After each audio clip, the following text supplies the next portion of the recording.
Friends, Susan's kitchen ക്രാഫ്റ്റിലേക്ക് ഏവർക്കും സ്വാഗതം.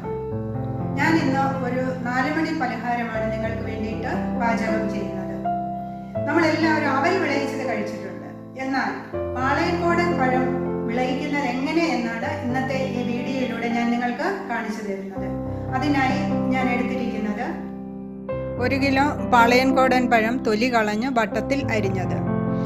പഴം നമുക്ക് കൂടുതലായിട്ട് കിട്ടുന്ന സമയം ഇതുപോലെ വിളയിച്ച് വെച്ചിരുന്നാൽ പഴം ചീത്തയായി പോകാതെ വളരെ നാൾ സൂക്ഷിച്ച് വയ്ക്കാൻ സാധിക്കും.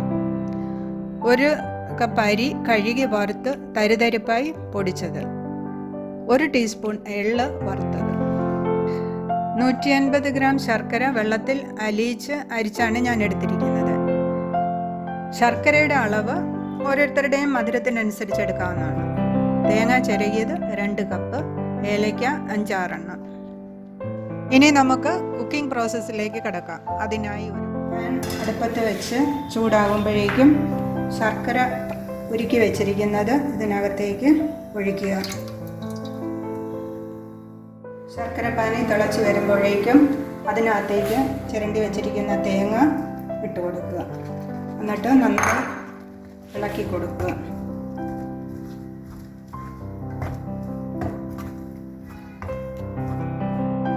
ശർക്കരയിലെ വെള്ളവും വറ്റി തേങ്ങയിലുള്ള വെള്ളവും വറ്റി കയ്യിൽ ഒട്ടുന്ന പരുവാകുമ്പോൾ തീ കുറച്ച് വെച്ചുകൊണ്ട് പഴം കുറേശ്ശെ ഇട്ട് കൊടുക്കുക. അതിനകത്തേക്ക്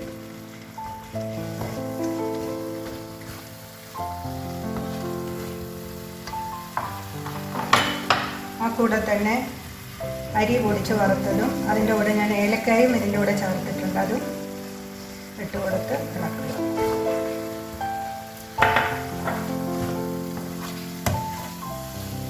അതിനുശേഷം വീണ്ടും പഴം കുറച്ച് ഇട്ട് കൊടുക്കുക.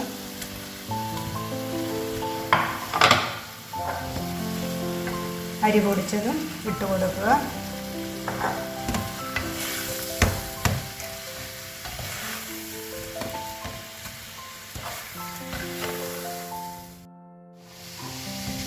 വീണ്ടും ബാക്കി പഴവും ഇട്ട്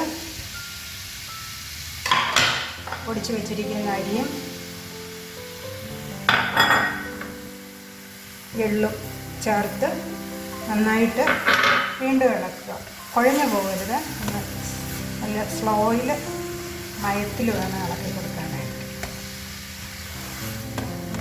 ഇനി നമുക്ക് സ്റ്റൗ ഓഫ് ചെയ്യാം. കാരണം പഴം അധികം വെന്ത് പോയാൽ ടേസ്റ്റ് മാറിപ്പോകും. അതുകൊണ്ട് സ്റ്റൗ ഓഫ് ചെയ്ത് കൈയെല്ലാം കൂടെ ഇനി നമുക്ക് കൂട്ടി യോജിപ്പിച്ച് എടുക്കാം.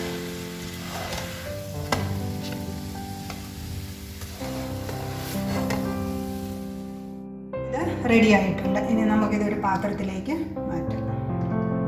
അങ്ങനെ വളരെ സ്വാദിഷ്ടമായ നമ്മളുടെ പാളയംകോടൻ പഴം വിളയിച്ചത് റെഡി ആയിട്ടുണ്ട്. ഇനി നന്നായി തണുത്തതിന് ശേഷം ഇതിനെ നമുക്കൊരു എയർ ടൈറ്റ് കണ്ടെയ്നറിലേക്ക് മാറ്റി ഫ്രിഡ്ജിൽ സൂക്ഷിച്ചിരുന്നാൽ ഇത് വളരെ കാലം ചീത്തയാവാതെ ഇരിക്കും.